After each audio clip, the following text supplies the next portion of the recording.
بسم اللہ الرحمن الرحیم۔ اللہم صلی علی محمد و علی آل محمد۔ ناظرین، درود شریف کا معاملہ بڑا ہی خوبصورت ہے۔ جس عبادت نے مجھے سب سے زیادہ حیران کیا میری پوری زندگی میں وہ درود پاک ہے۔ ناظرین، یہ اتنی خوبصورت عبادت ہے کہ ادھر سے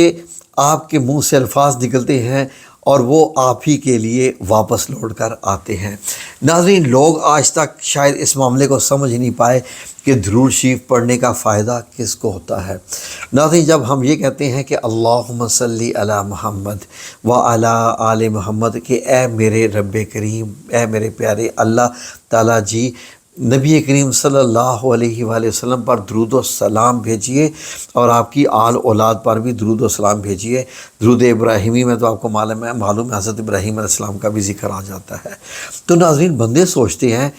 کہ مجھے اس سے کیا فائدہ ہوگا، میں تو رسول اللہ صلی اللہ علیہ وآلہ وسلم پہ درود و سلام بھیج رہا ہوں، میں تو ان پہ بھیج رہا ہوں، تو مجھے اس کا کیا فائدہ ہے۔ جو لالچی قسم کے لوگ ہوتے ہیں نا، لالچ، جو ہر چیز میں لالچ دیکھتے ہیں کہ میرا اس کرنے میں کیا فائدہ ہے، وہ عبادتوں میں بھی لالچ دیکھتے ہیں کہ میں نے اتنی عبادتیں کی، مجھے کیا ملا۔ بعض لوگ یہ کہہ دیتے ہیں کہ میں ساری عمر عبادتیں کر کر کے مجھے کیا ملا۔ وہ ہر چیز میں لالچ دیکھتے ہیں۔ تو ان لالچی لوگوں کے لیے یہ عرض ہے،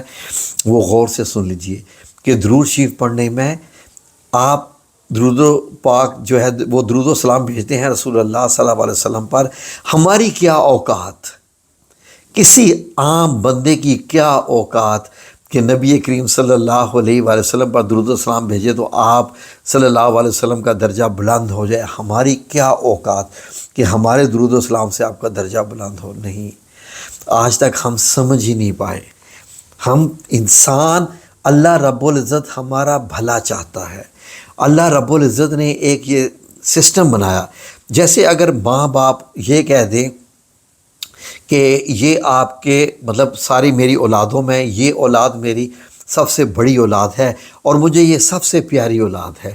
تم اگر اس کا کہنا مانو گے، اس کے ساتھ رشتہ بنا کے رکھو گے، اس سے محبت کرو گے، اس سے دوستی رکھو گے، جیسا یہ کہے گا ویسا کرو گے، تو جو تمہیں چاہیے ہوگا میں وہ تمہیں عطا کر دوں گا۔ اگر اس بندے نے بھی کہہ دیا کہ ہاں جی مجھے عطا کر دے۔ اولادیں تو سب ماں باپ کی ہی ہوتی ہیں، لیکن ماں باپ نے ایک اولاد کے بارے میں ایسا فرما دیا، یہ آپ کو خبردار کر دیا کہ یہ جو اولاد ہے نا میری، یہ جیسے اللہ رب العزت نے، اب میں عام نبی کریم صلی اللہ علیہ وسلم کی ہی ذات سے بات کرتا ہوں۔ پہلے تو میں ایک مثال دے رہا تھا ماں باپ اور اولاد کی، کہ اللہ رب العزت نے اپنے پیدا کی ہوئی تخلیق میں، مخلوق میں جس سے سب سے زیادہ محبت کی ہے وہ نبی کریم صلی اللہ علیہ وآلہ وسلم ہے۔ آپ صلی اللہ علیہ وسلم کے بارے میں میرے اللہ رب العزت کا معاملہ کچھ اور ہے۔ کسی نبی کریم صلی اللہ علیہ وسلم کے بارے میں اللہ رب العزت نے، مطلب کسی بھی نبی کے بارے میں اللہ رب العزت نے یہ نہیں فرمایا کہ اگر تمہاری آواز اس کی آواز سے اونچی ہوگی تو تمہارے تمام غارت، تمہاری نیکیاں ختم۔ کسی کے بارے میں بھی اللہ رب العزت نے سخت لفظ استعمال نہیں کیے کہ اس کی زندگی کی نیکیاں بھی ختم ہو جائیں گی۔ اور اس کے علاوہ رسول اللہ صلی اللہ علیہ وسلم کے سامنے ایسے بیٹھو، ایسے اٹھو، یہ کرو، نام لیتے وقت یہ کرتے وقت وہ، اگر تم نے مجھ سے محبت کرنی ہے تو حضور سے محبت کرو، میں تم سے محبت کروں گا۔ کیا بات ہے،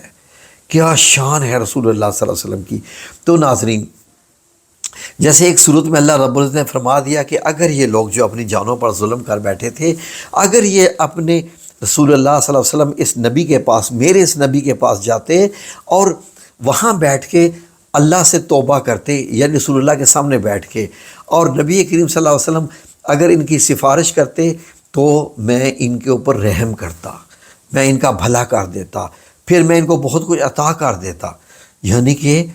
توبہ کرنے کے لیے رسول اللہ صلی اللہ علیہ وسلم کے پاس جائیں، وہاں بیٹھیں اور پھر اس کے بعد ان کے سامنے توبہ کریں، اور نبی کریم صلی اللہ علیہ وسلم کے سامنے ادب سے بیٹھ کے یا آپ صلی اللہ علیہ وسلم کے حضور پیش ہو کر پھر نبی پاک صلی اللہ علیہ وسلم جب ہمارے لیے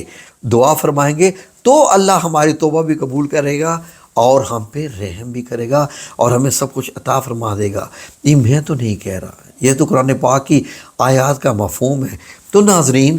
جب آپ درود پاک بھیجتے ہیں رسول اللہ صلی اللہ علیہ وسلم پہ تو فائدہ کس کو ہوتا ہے؟ درود پاک تو رسول اللہ صلی اللہ علیہ وسلم پہ جی،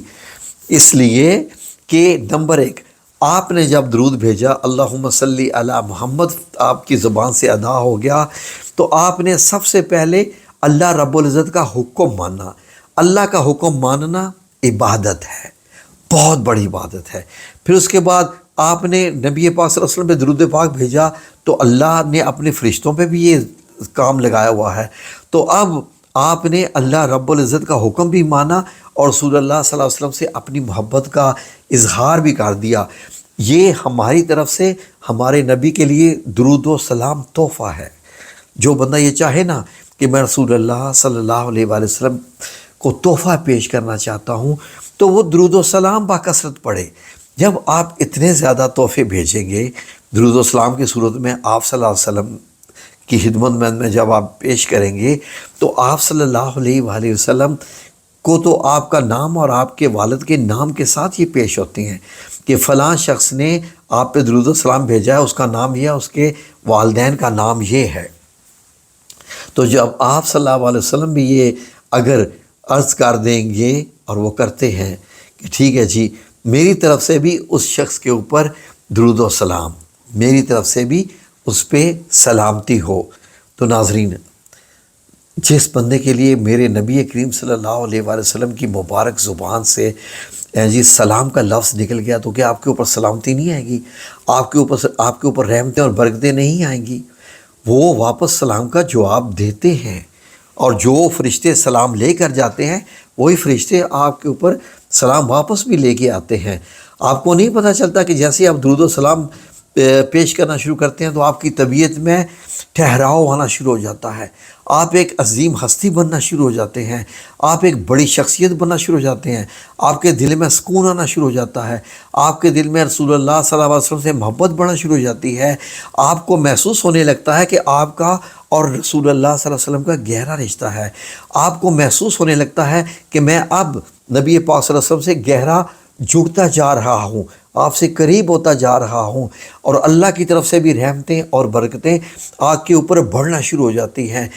معاملہ یہاں تک آ جاتا ہے کہ اب آپ جو بھی اللہ رب العزت سے دعا مانگتے ہیں وہ قبول ہونے لگتی ہے، اور آپ کو خود محسوس ہونے لگتا ہے کہ یار یہ دنیا بڑی ہی خوبصورت ہے، کیونکہ اس میں نبی کریم صلی اللہ علیہ وآلہ وسلم کا روضہ مبارک ہے۔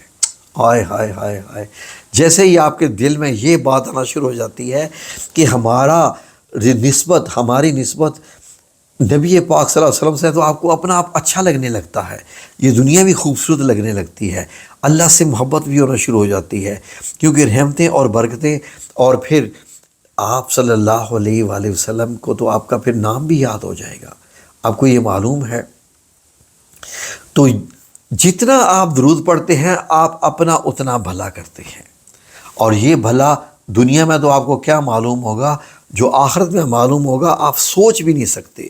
آپ کہیں گے کہ کاش کہ میں ہر وقت درود و سلام کی محفل سے جائے رکھتا، کاش کہ میری زبان سے سوائے اس کلمے کے علاوہ اور کوئی لفظ ہی نہ نکلتا۔ ناظرین اس کی ایسی اہمیت ہے، اور درود و سلام کی ایک اور بھی شان نرالی ہے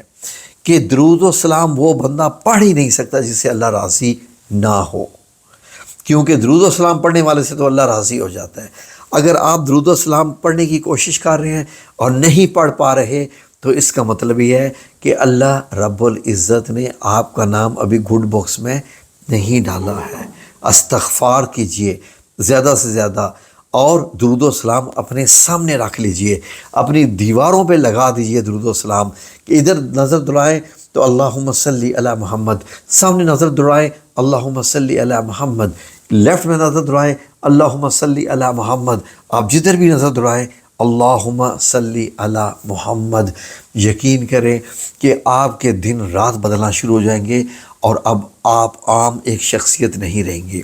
آپ کی نسبت اللہ کے رسول صلی اللہ علیہ وسلم سے بھی بڑھ چکی ہے، اور اللہ رب العزت سے تو پھر آٹومیٹیکلی بڑھ چکی ہے۔ اب مانگیے جو اللہ رب العزت سے مانگنا ہے، دیکھیے آپ کو کیا سے کیا عطا ہو جائے گا۔ یہ معاملے ہی بڑے خوبصورت ہیں، یہ معاملے ہی بڑے نرالے ہیں۔